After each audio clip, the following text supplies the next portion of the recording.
are back out in my grandfather's chicken coop and getting ready to do one of the coaming blocks. This happens to be, let's see, which one was this? Okay, this is port. Anyway, this is port coaming block. And what we're going to do, I'm going to take this block out. I'm going to just pause here in just a moment. I'm going to take this block out. This is pressure treated lumber. The way you'll see it in a few minutes, I've got this thing arranged so that even though it is mechanically held in by two stainless steel screws, I'm going to be doing some glass work around it, underneath it, and down the sides of it to kind of block it in. Also on this end, I don't know if you notice, this is wide open. I'm going to try to pour some fiberglass up in there. You'll also notice that I've ended these coaming blocks, this pressure treated stuff, up from the bottom. It doesn't need, there are only 3 screws that go through the cabin wall into the coaming blocks and anchor them to the side of the cabin for the coamings to anchor into. And those 3 screws, you got one here, one about in here, and one up here. I think that's about where it is. Anyway, the point is, it's going to be solid as a rock anyway, because it's not only mechanically held in place, and I very carefully custom fit this block. I mean, it fits precisely inside the coaming block. And so what we're going to do, we're going to take this out, we're going to glass underneath it, and then we're going to pour some down in and around the sides after the screws have been reset into the coaming block. That's it. I'm going to pause on this, and we're going to get back to you in just a minute.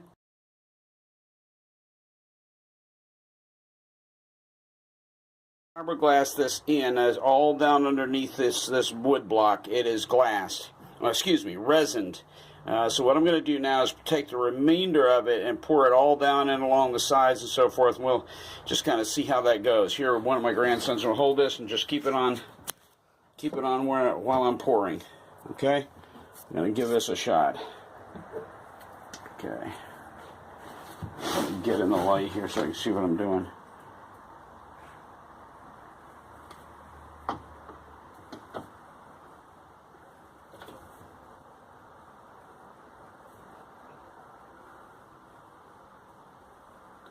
Get as much of that down in there as possible. Move it all over. Let it fill down in. I'm hoping to get as much bond between the old fiberglass shell that Seafarer made and this new wooden block. By the way, the original block that was in this was nothing but, hang on, let me pour some more over on this side, was nothing but old regular plywood, and it was rotted all to pieces, as you'll see in all the pictures that I'm going to provide with the rest of this video. It was rotted all to pieces. I mean, just a mess, and it took me a long time to get all that well, that's all right, it's not going to hurt anything. It took me a long time to get all that rotted wood out from inside the cavity here, and you'll, like I said, you'll see that in all the pictures I'm providing with the rest of this. But I'm trying to get as much of this resin down in the sides and filling up. Just let that soak down underneath there. Just soak right in. Put some more in here. I'm going to just kind of use this up as best I can. And you know what? It ain't going to look pretty, but it'll all clean up nicely in the end.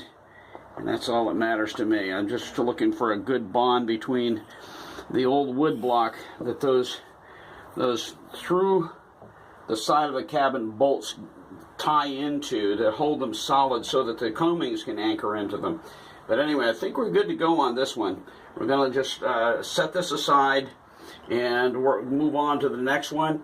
I think we may just end up just doing this as the only demo, but you can see what I've done. I've just poured as much of the resin in and around it as possible, and like I said, I'll clean all this up in the end, but it's mechanically held in anyway with 2 stainless steel screws, so I'm not going to worry about it being held in. I just want some solid bond between it and the original coaming shell that Seafarer built, good grief, almost 50 years ago.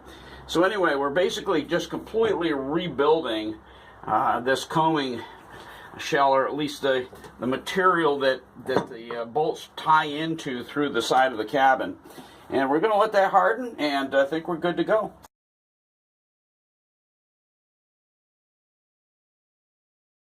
Okay, this is the next to the last segment on the coaming blocks. We'll have one more after this, and this will be after we put the Marine Tex on, or actually maybe while I'm putting it on.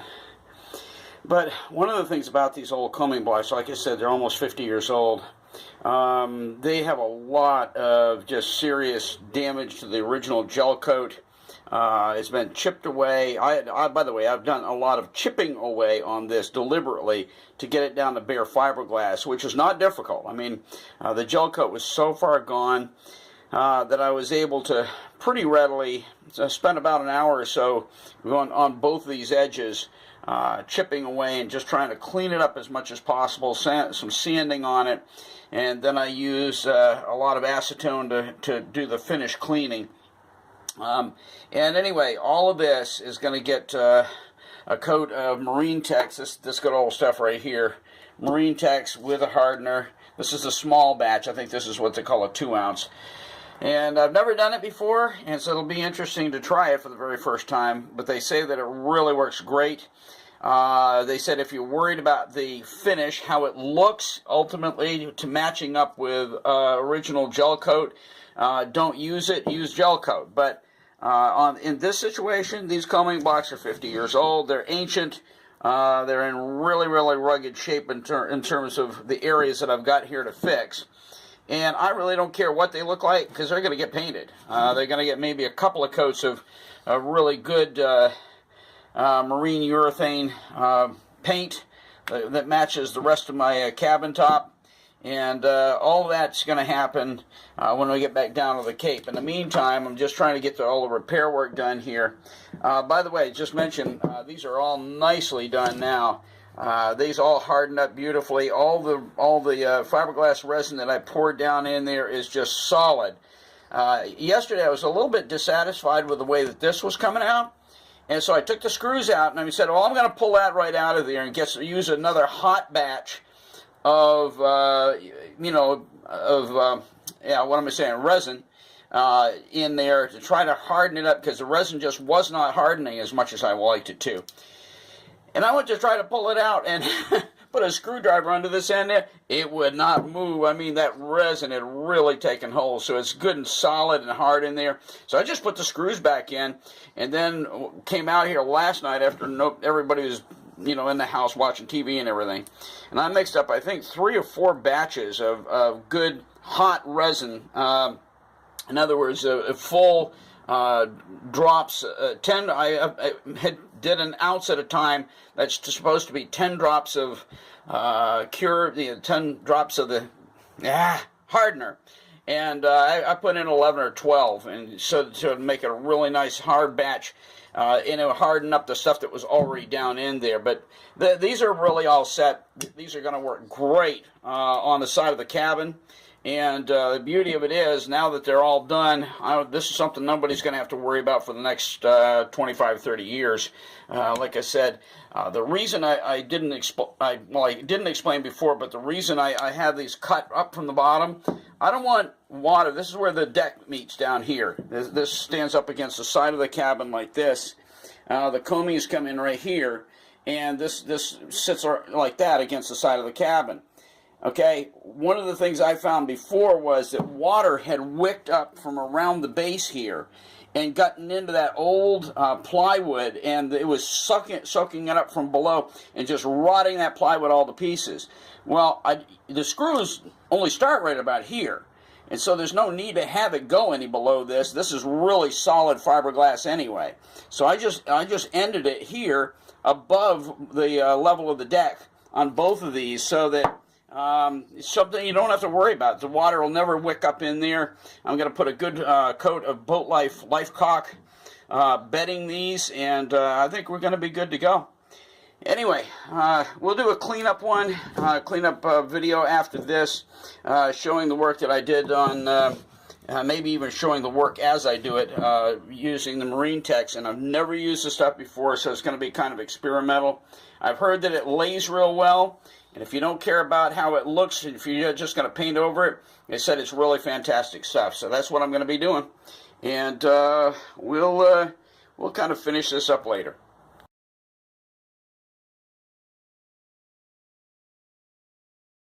Finally got to this. I went ahead and mixed up a batch of the Marine Tex and applied it very carefully. The thing that I tried to do, I didn't want to use up the whole batch because I didn't need the whole batch. I mean, they obviously they want you to use everything. This unit here is about, maybe half full of putty, and the liquid hardener that goes with it is about maybe 2/3 of the liquid hardener. So, man, it's guesswork if you're using less than the whole thing. I did the best I could with it, kind of guessed the proportions and mixed it together on a card. Here, let me get that card out. They say on a piece of cardboard, mix it up with a little stick or whatever, and do a real good job of mixing it. It starts out really kind of thin, but it hardens up pretty quick. In other words, it turns into a paste. And the thing is, you got to play with it a little bit. It takes a few minutes to get used to it because you want to fill all your voids, and you don't want to leave anything. And the whole idea is to leave everything a little bit proud of the actual surface that you want it to come out as. So that when you're sanding down to the surface that you're wanting it to finally be, which is obviously the old original surface. But anyway, I've done the best I could here. I know it looks like a slob job, but it gets really finicky as it hardens up. You just got to do the best you can and make sure that you got everything, as I said, kind of proud of where you want to finally end up. And anyway, the good news is that it does things like, let me see if I can find it. It's on this other one over here. I come right over the back here. I don't know if you can see this. There's an area right there that actually it almost goes upside down. And I did it right side up, but it held very nicely and formed into that corner that you see there, which that corner of the block was kind of missing. So anyway, did the best I could with this. I think we're going to call this quits for now, and I'll come back to this and show you how it all sanded up and gets into a final state before it gets taken down to the boat and painted up and put back on the boat. So I'm hoping for the best. They say it takes 2 to 3 hours to dry. 2 to 3 hours, and so we'll leave this be and be back in about 2 to 3 hours, and we'll let you know how it comes out when it's all sanded up.